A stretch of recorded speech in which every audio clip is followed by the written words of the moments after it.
And it is once again time for another AEW Dynamite review here on the MrWarrenHayes Show. Hello there, how are you? I'm Mr. Warren Hayes.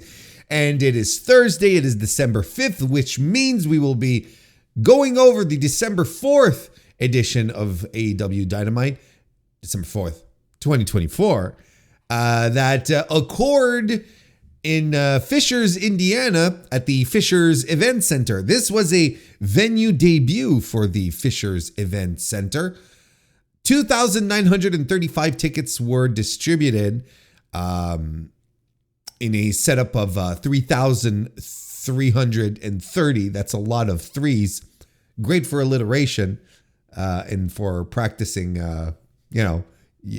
getting your speech exercises done before you start recording, which is what I always do, by the way.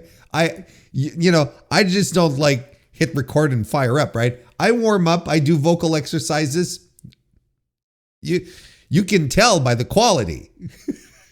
You can tell by the quality of this audio that I am absolutely remarkable and tremendous in that light. This is the debut at the Fishers Indiana at the Fishers Event Center.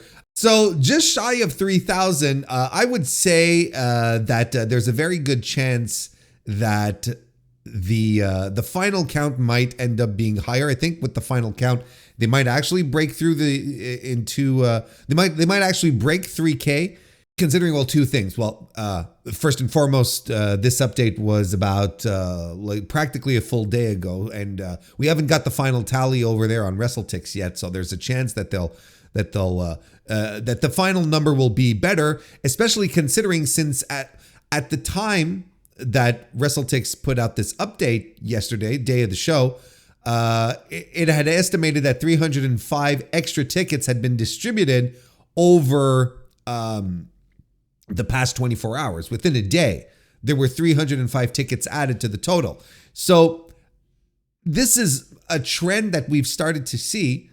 And I think this is actually the first time probably I'm pointing it out, but I feel like this is a significant, I feel that this is significant enough to point out here that AEW ticket buyers now wait as close to the actual event before picking up tickets to go to the show, because the tickets get ridiculously, maybe not ridiculously, but they get a lot more inexpensive than if you go out and buy on day one.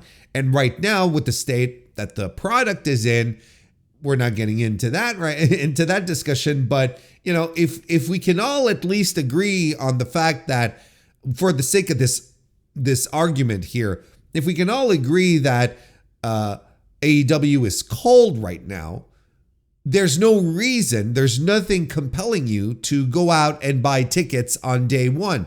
The ticket buying public right now does not feel the urge, does not feel the need to go out and buy AEW tickets upon the first day of sale because of the nature of the product, which doesn't feel as hot as it once was.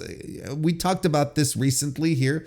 There was a time where it was the complete opposite. If you did not get your tickets within the first day or the first couple of days, you ran the risk of getting shut out of the event. Now it's the opposite. You don't have to get your tickets on day one. You can wait as much as you can and then get them at a fairly steep discounted price comparatively to when the tickets were put on sale. So I think this is absolutely a trend that we're going to see moving forward here. This was a good crowd. This was absolutely a good crowd that was into the show, and I hope that for all the tapings that they did afterwards for Rampage, that the crowd remained as excited and hot for the product, for what was being shown to them, because it was overall a good crowd. I'm telling you, these smaller venues are going to help the energy. It's going to help tremendously. So we're in Continental Classic season, which means that the Dynamite reviews are going to be one part C2 updates and 1 part show reviews overall. This is really the best place to do it. Since you're watching this, you're probably locked into AEW, so this is really the best place to break it down. And the show review will follow. So, kind of like what we did last year, the show reviews might be a little more expedited. I might not spend as much time on certain things as I would in regular circumstances, but I think the C2 deserves to have its own time here. So we'll go with an update. We'll start with the updates. That's what we're going to do for the next couple of weeks. I mean, here's the wild thing is that it's really almost over. Like as soon as it starts, it's pretty much always over with a field of 6, with a field of 12 divided into 2 leagues. Blink and you'll miss it. But nonetheless, right now, if we get into some standings, Gold League right now is led by Claudio Castagnoli, whose win last night on Dynamite has put him at the top of the league with 6 points with his 2 wins. Brody King 1-1, he's at 3 points. Will Ospreay is also at 3 points, but Will only has 1 match. He officially, we are not delving into spoilers here. We are a spoiler-free review when it comes to other happenings in the company, such as Rampage, tapings or collision tapings when those happen. So we're not counting we're not counting the results that haven't happened on TV yet. So Will Ospreay, as it stands right now, because of TV, has one victory, has only had 1 match. He's at 3 points. Darby Allin, Ricochet, Juice Robinson, who is out of the tournament, being I'm going too fast here.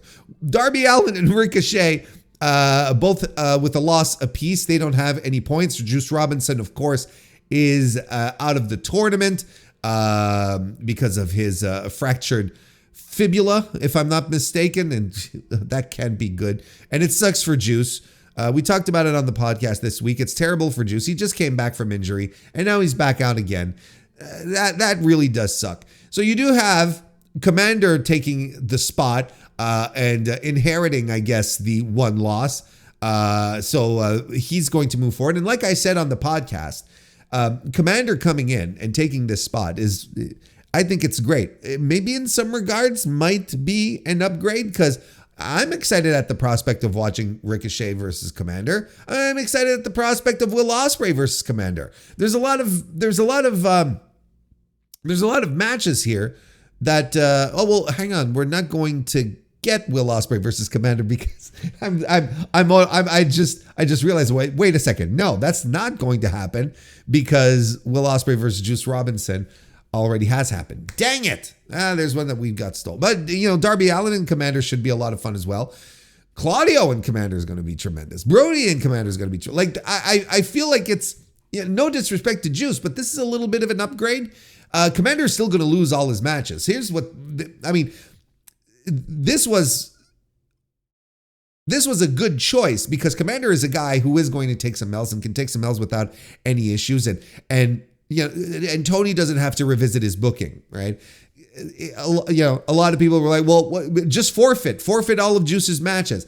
And I'm like, well, sure. And ultimately that's for someone who follows this granularly, right? It's probably the most exciting prospect because if you start throwing in forfeits everywhere, it might force you to revisit your booking a little bit, might force you to rethink things.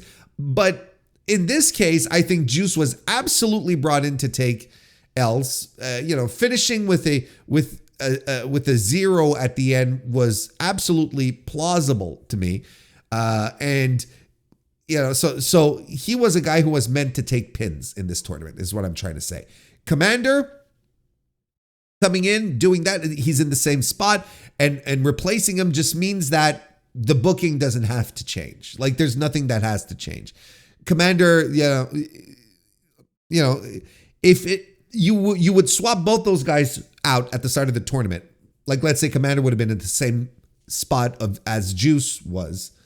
And I would have had the same analysis with Commander as I would have had with Juice. I was like, well, Commander's there to take some pins.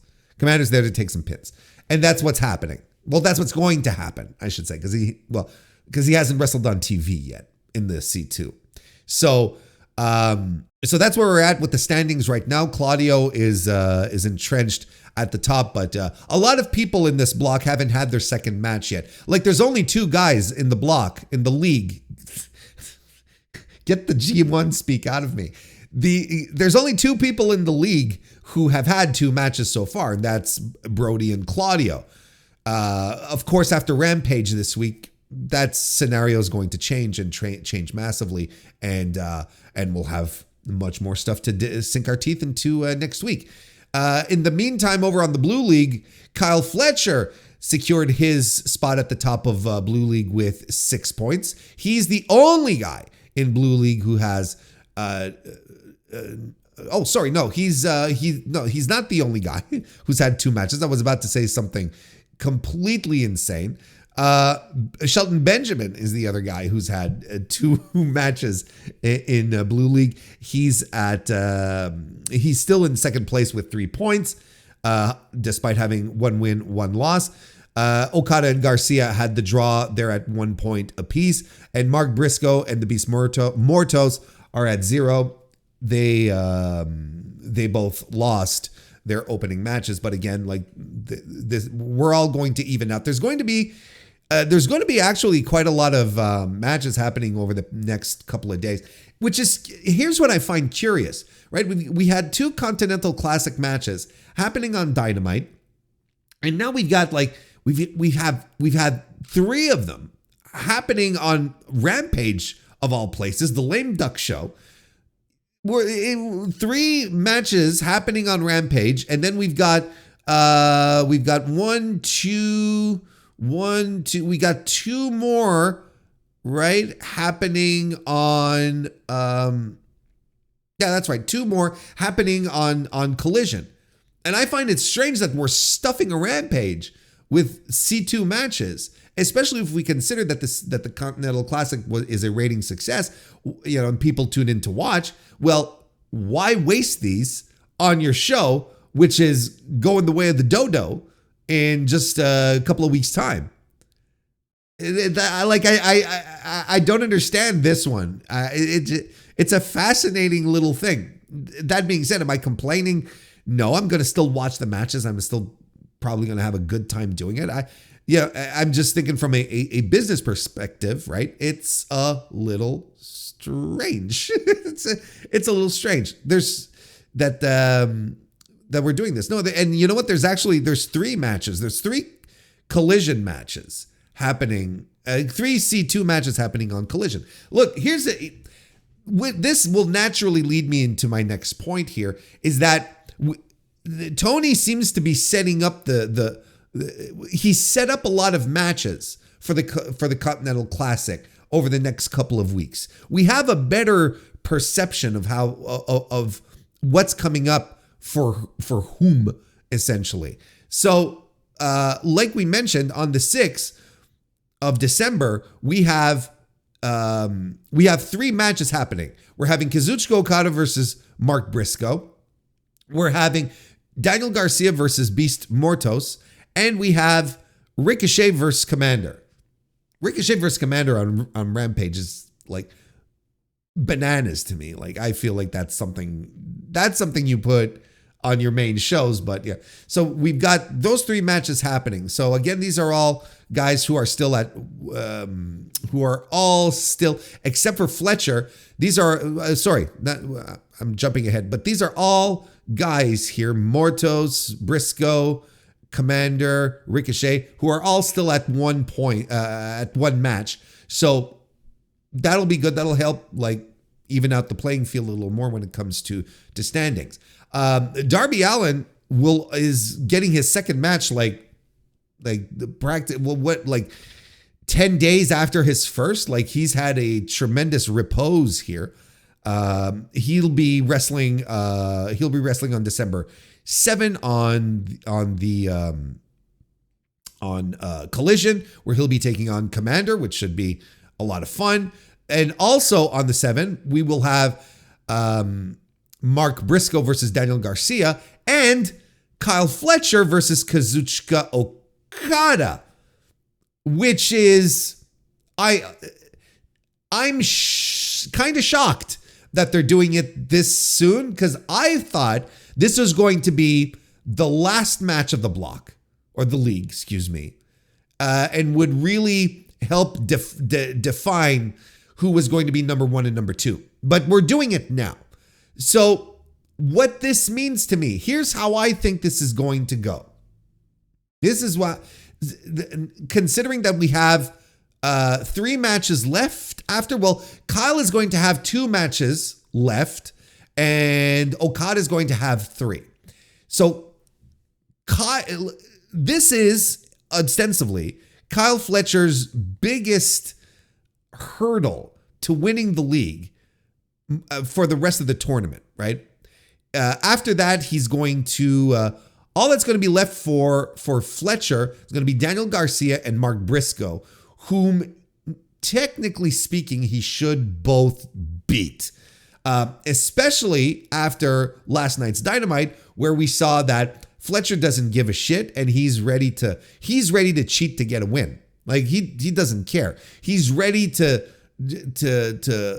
do a thing and low blow a guy or whatever to get the win. So that being said, I think that energy translates into the Okada match, where I think he will defeat Kazuchika Okada. That seems that might come across as a shock, perhaps, to some. But look, Okada's beating Mark Briscoe. I don't think that's a problem. I always felt that Okada's biggest competition in this one was going to be Kyle Fletcher. I legitimately think Fletcher is winning the block.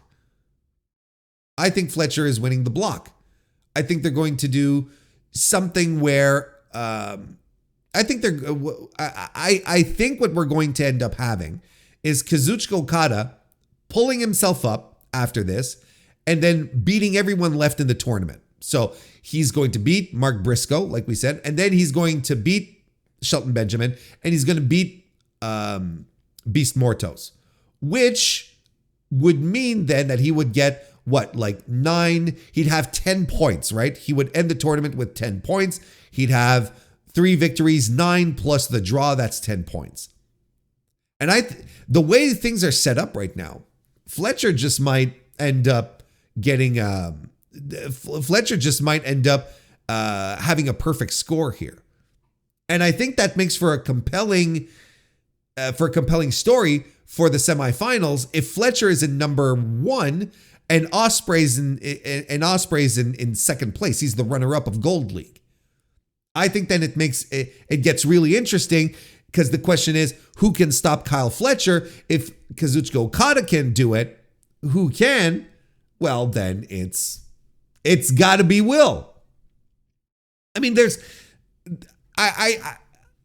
still a compelling point to be made in regards to Okada winning, right? And Fletcher losing here, and Fletcher will still make it to the semis, right? To the league finals, excuse me. But I think listen, they are pushing Kyle Fletcher real hard. They're making him into something special right now. I think they go all the way. And I think he has a perfect tournament. He wins the league. And then the question is, will he be able to defeat Will Ospreay on the other end? For the Okada purists, which I'm not trying to be, I'm not trying to be cute here. I'm not trying to denigrate. I'm kind of on that side as well, where it's like, man, what are we doing with what are we doing with Kazuchika Okada? One of the greatest wrestlers to ever do it, and he's sort of like floundering about. With the Elite disappearing and Okada maybe not finding success here in the Continental Classic, perhaps what should be done for Okada in this situation, perhaps what should be done is have him perhaps what should be done here is rebuild him. We need a proper reconstruction. First of all, Okada, I still think needs to have all of his matches moving forward here have to be great. Like, we need to be reminded of how great Kazuchika Okada is. Because if you've never watched New Japan, if you've never watched a single New Japan show over the past 10, 12 years, which could be, like, I'm not trying, well, I've watched them, you haven't. No, like, there is a firm possibility that you've never seen Kazuchika Okada wrestle, yet you've heard people talk about Okada over and over again and one of the greatest of all time, and then he gets brought into AEW, and it's a huge deal, it's a huge signing, and now you see how he's wrestling and performing. You're like, well, what's the big deal with this guy? Like, he legitimately has had only one great match in AEW since he's come into the company, and that's against Pac. Everything else wasn't trash by any means, but it's when you're Kazuchika Okada, the bar is a great match. That's the bar. Like that. This is what this guy specializes in. So I think unless he's really checked out and he wants to do some lazy American wrestling and get the big paycheck that goes with it, unless he's really inclined to do only that, he needs to remind the viewing audience just how great the Rainmaker really, really is. You know, that persona that he has. It's more than just a coin flip and looking cool when you come out. There's a lot more to it. He's a tremendous wrestler. It's time to get the tremendous wrestler wrestling. So I'm still figuring that Fletcher might win here. And did I say he'll meet Will Ospreay in the block semis? Is that what I said? What I meant to say was the tournament finals. I think this is going to be worked out in a way where Will Ospreay is going to it's not going to be in a position. He'll probably fight Kazuchika Okada is what I'm trying to say. He'll probably end up fighting Okada, and Fletcher will probably end up fighting Claudio, which would be a good idea actually, because Fletcher and Ospreay are going to meet in the finals. I think that's what you do. You do the finals at World's End with Fletcher and Ospreay pulling double duty that night. I think that's what you do. I legitimately think that's what you do. So the rest of the field outside of that is also sort of coming together. We've known for a while now that Will Ospreay versus Darby Allin is happening on December 18, which is a good thing because I think it's a match, like I mentioned, that can get some butts in seats. I think this is something that might interest the AEW fan base and might compel people to buy tickets to go see. But before that, on December 11, we are getting Will Ospreay versus Claudio Castagnoli, which is going to be a pretty important. This week, it's going to be a very significant match for Will and his positioning, whether or not Castagnoli wins or not. Look, it's going to be a big deal for Will and for Claudio at the same time. So that'll be a very important match to watch. Brody King versus Ricochet should be a blast, and Ricochet should get a win here as well. Like, you know, Ricochet should win both of his planned matches right now. He should. He will very likely go over Commander, and I think he should probably beat Brody King as well. So those are the matches that we're having on the 11th. And then on the 18th, like we mentioned, as it stands right now, there's only one match that has been announced.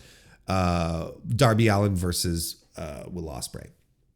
Now, one thing to keep in mind is that I think next week, once we reconvene, we're going to start being able to eliminate people. I think there are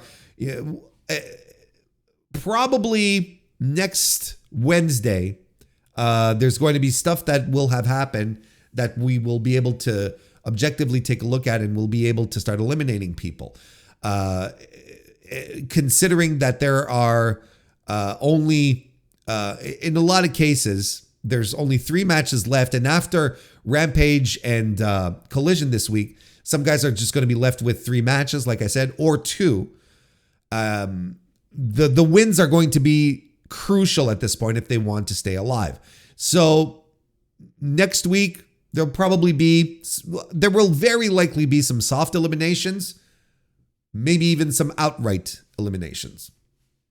Like, Commander will probably be one of the first guys to fall to the side here. If we're not, like, he's going to have wrestled 2 matches, and considering that he's taking Juice's record, which already has a loss, he's going to be in a position where he probably won't be able to make it, right? If he loses, let's just outright say it. If and when he loses on Collision this week, that's Commander's tournament. He's done.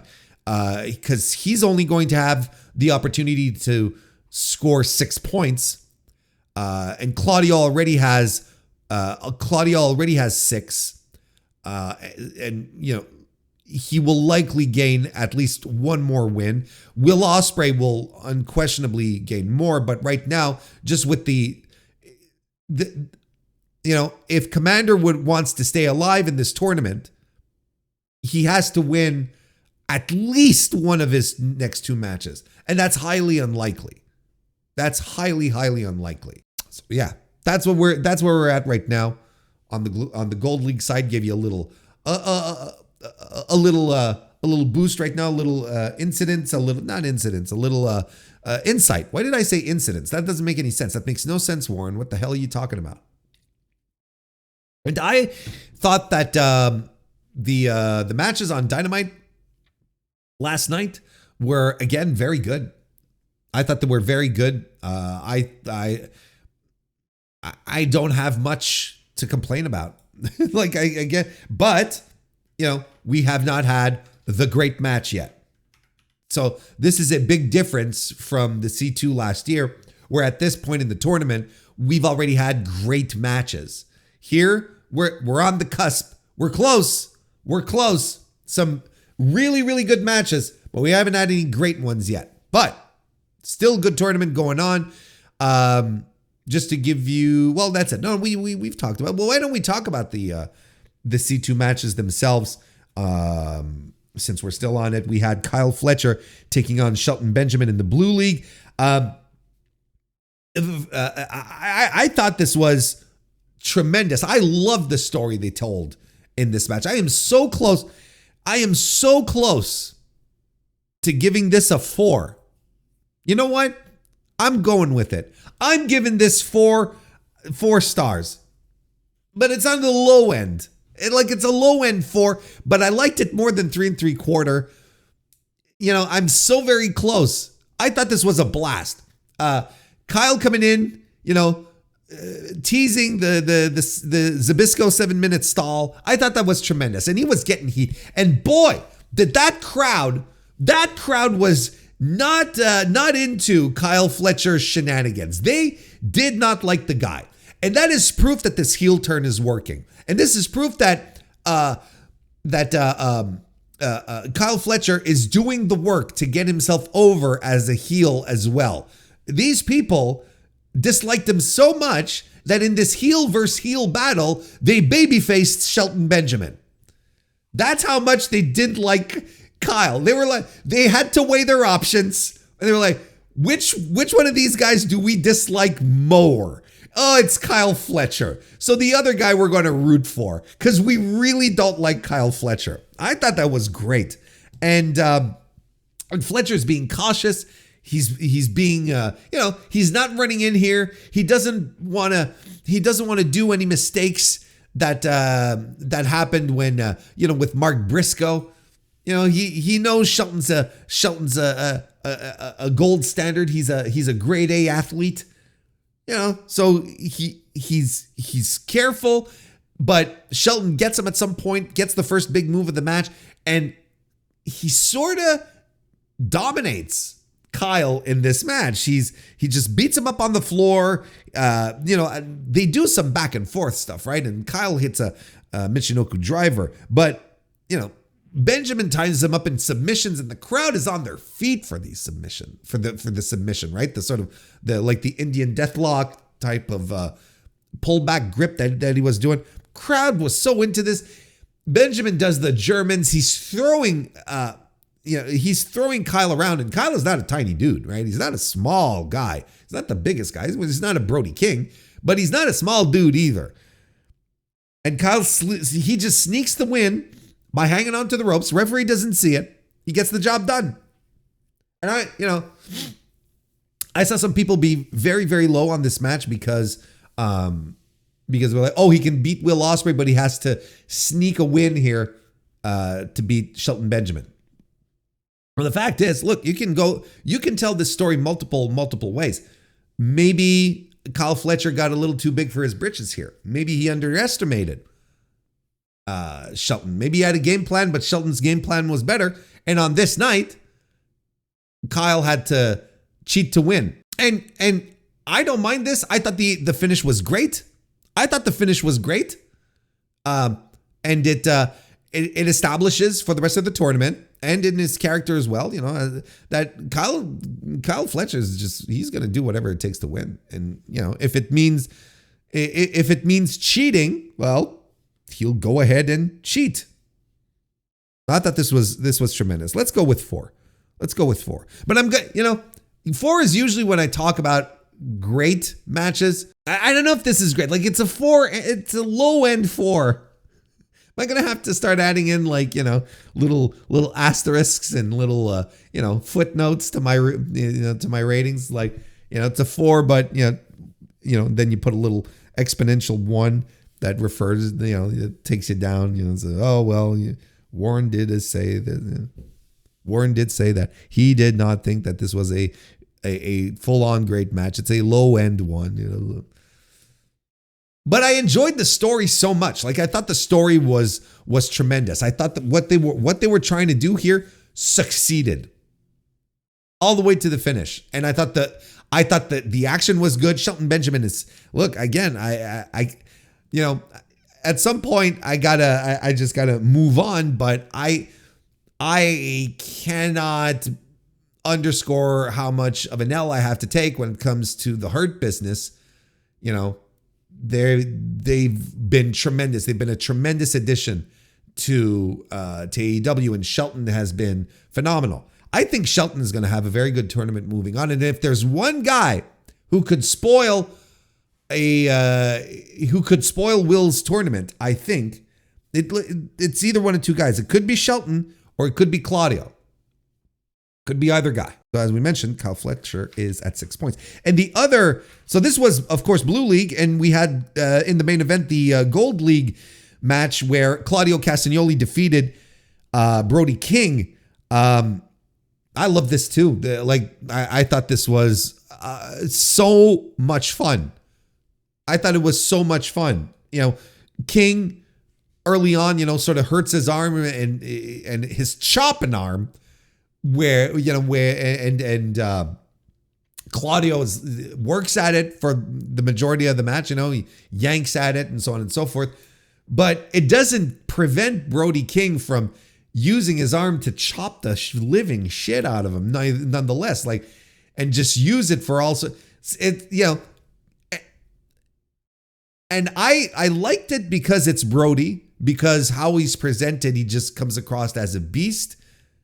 And this is the kind of thing that beasts do. They ignore pain. They push through it and they're like, no, I'm still going to hurt you, even though it probably hurts me as much. And there's times, he'd chop and he'd go, he'd favor the arm. But most of the time, it was just him kicking the shit out of Claudio with his bad arm. It's a big slugfest. Brody King lands a superplex and a pile driver, which for some reason Tony Schiavone called it as the Gonzo Bomb. Has Tony Schiavone forgotten what a pile driver looks like? Brody King, he of course Claudio kicks out of that, and King keeps at him, keeps fighting back, but Castagnoli distracts the ref and gives Brody King a low blow, and while the ref obviously doesn't see it, does the neutralizer, and we're done. That's another 3 points for Claudio. I like this match a lot. I give it 3 3/4 stars. Like I said, we are on the cusp. We're so close to the great matches of the tournament. We are so close. We haven't hit it yet. So like we mentioned, Claudio is at the top of Gold League with 6 points. Brody, 3. There you go.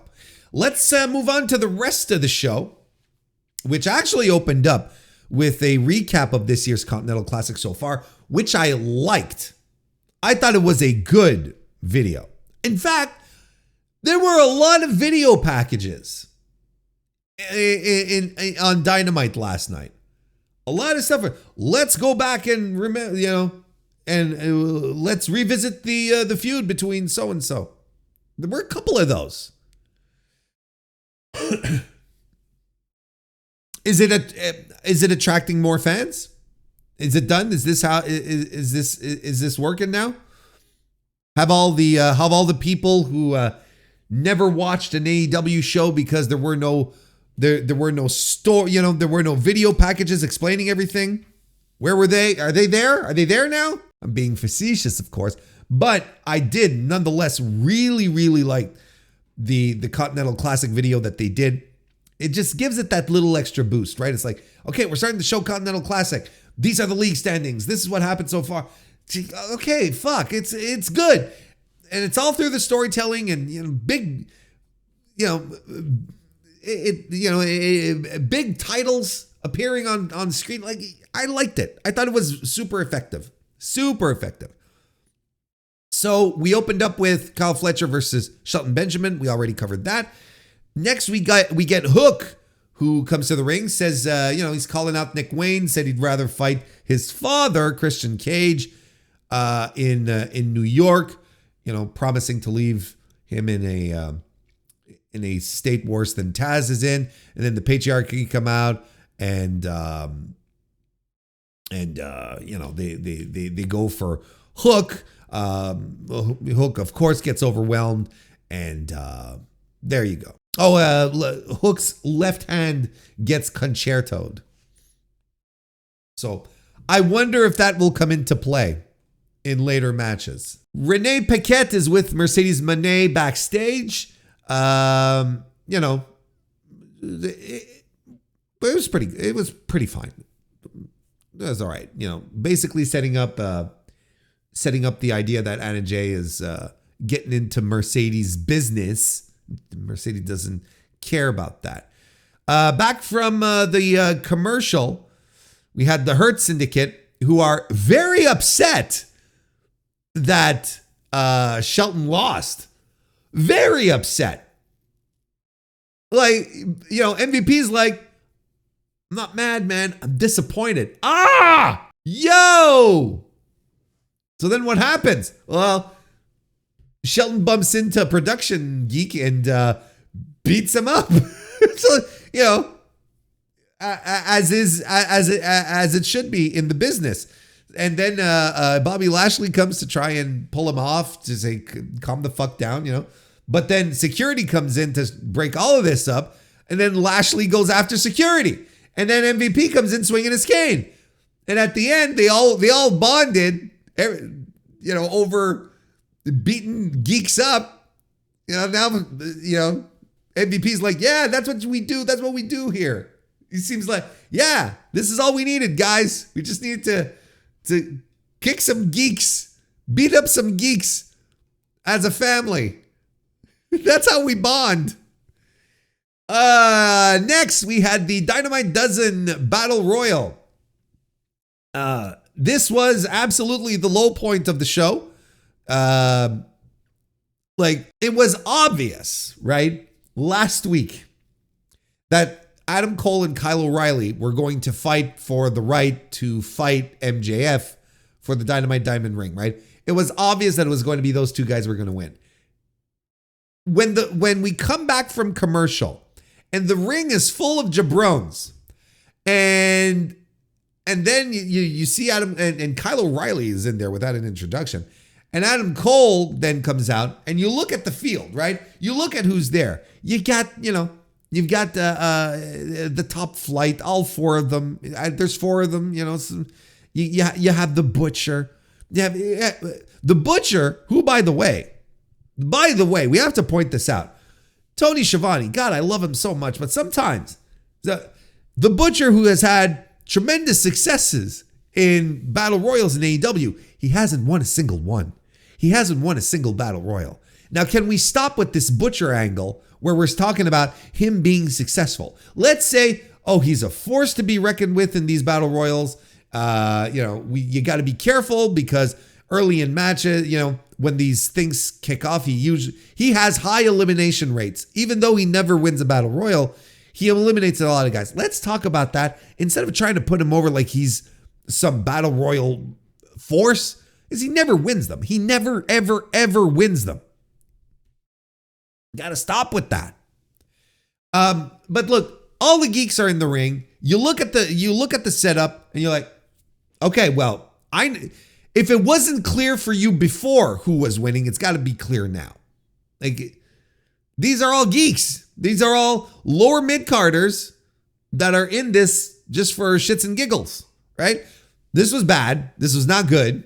I don't rate battle royals in general. So I'm glad I don't, but like if I were, this would be absolutely on the low end. This is bad.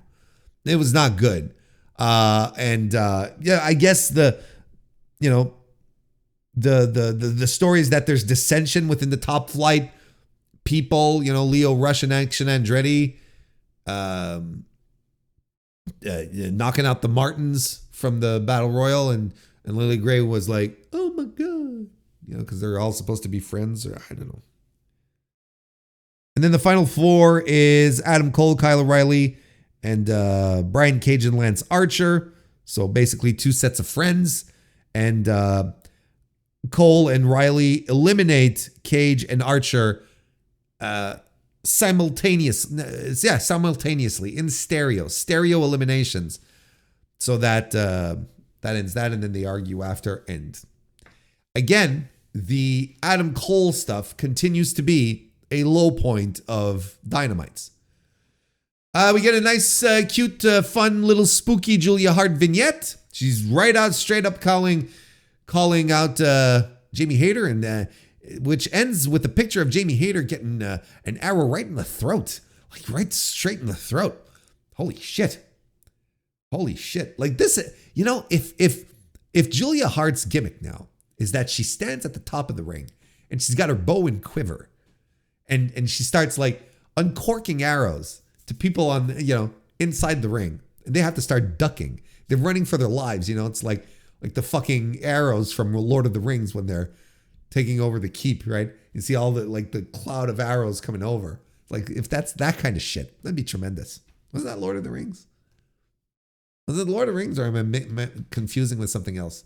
When they're coming towards it, I don't remember. Like, it has legitimately been a while since I watched Lord of the Rings, and I was actually thinking to myself, hey, I should rewatch Lord of the Rings. I think that's going to be something I do over the holidays. I haven't watched Lord of the Rings in such a long time. But right, like they're attacking, like, I don't know, I don't remember what. And then isn't there like the archers like all from the other side? It's probably orcs coming, right? Or something. And then it's like fire. And then you have like this cloud of arrows that just, they arch up in the sky and come showering down. Something like that, right? Or that's why you need shields, man. For that kind of shit. The Acclaimed are backstage with Renee Paquette, and they're all establishing the fact that Max Caster is getting a little too big for his britches, and both Billy Gunn and Anthony Bowens are fed up of the Max Caster join the club, and Anthony Bowens basically says, hey, you say you're the best wrestler in the world, go out there and prove it, referring to his match with Swerve Strickland. And Caster's sort of, he's being very facetious about it. Yeah, I mean, whatever the fuck. Like, it doesn't matter. Which leads us. It does matter. I don't want to just, because, hopefully people are going to start seeing that this is this is the time for Anthony Bowens to go and join the Hurt Business. People are afraid that this is going to be bad for his career because people want to cheer him. But I think joining the Hurt Business is going to elevate him. His stock is going to go straight up. And then that leads us to Swerve Strickland defeating Max Caster in what is ostensibly a squash. And after the match, Strickland beats him up some more, does a swerve stomp just to make sure that that everything is clear, that this was a decisive, violent win. And he tells Lashley into the camera that they are not done yet.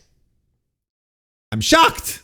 I thought that they had that they were all ready to move on, that cooler heads would prevail. No, that's no fun. Fuck cooler heads. That's not fun. MJF is in a bar cutting a promo, reminiscing about times about the better than you baby and all of that. And he says, look, basically putting over the fact that, Cole, you're a geek, and, and basically drawing a through line saying that, ever since I lost the title because of you, this is the spot that we're in right now. Jon Moxley's running around, in his reign of terror, and that's all on you. Because if I hadn't lost the title, this would not be happening. At the very least, it's a good heel promo, but I would really like Max to be like on TV doing stuff. Is he that busy right now doing movies that he's not on TV? I'd much prefer Max cutting this stuff on TV. I don't know. He's on TV. That's not what I meant. Cutting this stuff live in arenas. That's what I'd like. Good line, though, in calling Cole a jaundice-infected villain. Just saying out loud what everyone is saying. Pretty much right. Jay White defeated Pac. I also thought this was very good, especially the final stretch of this I thought was tremendous, but I was expecting a little more. And, I thought overall, this was a good match, right? But I thought the story was a little weird.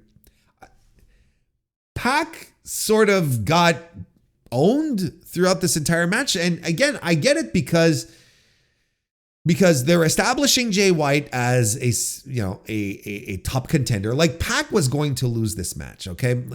And I understand that, okay?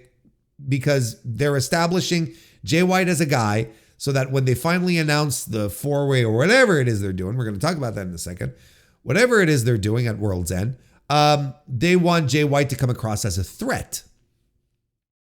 So beating one of Moxley's guys is significant. But at the same time, it's Pac, who is a beast in and about itself. He's a great pro wrestler. I know Jay White's whole gimmick is he's smarter than you. He comes up with more devious ways to get his stuff done. And I love Jay White. Not always, when he finally grew on me, he became one of my favorite wrestlers. And I still love him today. But there's something about what happened with Pac that doesn't connect. That doesn't make sense. You know what I mean? Because I don't think Pac should be dominated that much. I thought we were going to get a back and forth and have like a valiant win by Jay White in this circumstance, right? And they're putting over the fact, Jay White right now doesn't have his friends. He's alone. The Guns are out injured. Juice is gone, injured as well. So, it's like, I thought we were going to get not as dominant a performance, which I thought was interesting. And I think then it's sort of, what am I trying to say? What I'm trying to say is that the dichotomy then that you're caught with right now is this idea that you have to give Jay White credibility as a babyface, as a guy who can take these people on. But then on the flip side, you're promoting the Death Riders as these killers, these soulless destruction machines, and they're just getting beat. Claudio's in the C2 doing Claudio things. That's fine. But Wheeler lost to Hangman, which again you understand, right? Wheeler's not going to beat Hangman at this stage. Jay beats Pac again. You get it, but in both of these matches, you don't feel the killer. You don't feel the threat. Like it's just very ordinary. And this is the angle that should be extraordinary. It should not be just matches happening and logical booking beats. There's got to be shit here that just blows your expectations. Again, I'm not saying Pac had to win, but there was probably something within the story of this match that they could have told to make this match feel a little sharper. Because right now, Pac hasn't been on that great of a winning streak since joining the Death Riders. What's the difference between him and Wheeler? Like if I'm Mox and I'm like, I want killers, and why am I not? Yeah. So and you're bullying Wheeler because you want to mold him into a killer. Well, why aren't you bullying Pac? Because Pac's not holding up his end of the bargain right now. Claudio's the only guy right now getting results. You know what I mean? Like look for good and ill. When the NWO started back in the day, and this is always the closest comparison because it also makes sense, the NWO guys would win their matches, and they would always be winning matches. And it would be fucking annoying. Trust me. When it'd be like, oh, the NWO, they're going to win again. And it took a while before they started, where it's like, oh, now we're losing matches. When they'd lose a match, it would be significant. It would be meaningful. It'd be like, oh, shit. But they didn't lose matches. Not at first. They didn't lose matches. I'm just saying. There's the danger aspect of the Death Riders is it's whittling away. It's whittling away. And it's not because of the post-match angle. It's really because of the matches. I love the post-match angle. I think it makes a lot of I love the post-match angle. I love this kind of crazy-ass chaos. I love it. I love it. But this, the matches, like, come on, man. We could be a little more daring here. We could be a little more adventurous, and we should be a little more adventurous. Anyway, Jay White defeats Pac with a Blade Runner. Again, one of these Blade Runners a little bit out of nowhere, which is tremendous. He fought out of a brutalizer. See, anyway. I've already said my piece. I'm not going to repeat my points here. We'll keep this rolling. After the match, Wheeler Yuta, who was at ringside helping out Pac, he gets a Blade Runner as well. Marina Shafir then arrives to confront Jay White. Jay White sort of struggles with the ideas, what to do, but then Jon Moxley appears and lands the Death Rider on him, or the Paradigm Shift, or the double underhook DDT. And that brings out Hangman Adam Page, and he baits basically Jon Moxley into, because Jon Moxley was done. He was about to, hit the showers, go grab a Pepsi Cola, or perhaps a Fanta. Perhaps something a little more local. I don't know. Do they have Moxie out there? Maybe they have Moxie. You see what I'm doing here? Maybe he's grabbing a bottle of Moxie. You see why? You understand why? Do you need me to spell it out? Why Jon Moxley would go get a bottle of Moxie or a can of Moxie? Moxie. Anyway. But Paige is there, and he's, like I said, he's baiting Mox, and then there's a cameraman that attacks Mox from behind, chokes him out with a TV cable, and it turns out that it's Orange Cassidy, and big reaction for Orange Cassidy, and they all start fighting. Orange and Marina Shafir go at it. Hangman starts beating down on Mox. Pac and Yuta get back into the thing, and but eventually everyone starts landing their Orange Cassidy lands a bunch of orange punches and on Mox as well. Blade Runner on Mox and a buckshot lariat as well. So everyone's landing their finishers. Meanwhile, Christian Cage is at the top of the ramp, and he's got his contract there, and he's looking on. So this is a little wrinkle, and then the babyface. Well, you can't call necessarily Hangman Adam Page a babyface here, but the three rescuers here all sort of uneasily stare at each other. They sort of all look at each other, and you're not quite sure what's going on here. And I'm not. Look, maybe it's not as clear cut as we thought what they wanted to do at World's End, wherein I think everyone's expectation, the rumor, at least on the dark areas of Twitter that was being discussed, was a four-way between Mox, Page, White, and Christian Cage. But now Orange is back, and he's ready to mix it up. Is he going to mix it up with Mox or with someone else? I don't know. But he got a good reaction, I'll tell you that. So maybe is the four-way going to be a four-way between all four contenders? Look, we've got there's been a little change in direction here, something a little unexpected. So we'll keep our eyeballs on that. Jamie Hayter cuts a promo regarding Julia Hart. It was fine, and she puts over the International Women's Cup tournament as well. And she's ready for Julia Hart whenever she comes back. We get a Bandito vignette doing an old-timey Sheriff's Village thing with the sheriff putting up wanted posters and everything. Bandito's coming back, and that, friends, is excellent news. That is tremendous.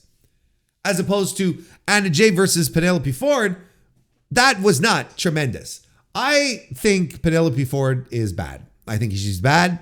And I think Anna Jay is someone who still needs a seasoned professional wrestler to help her through her matches, to get the best, to squeeze the best out of her.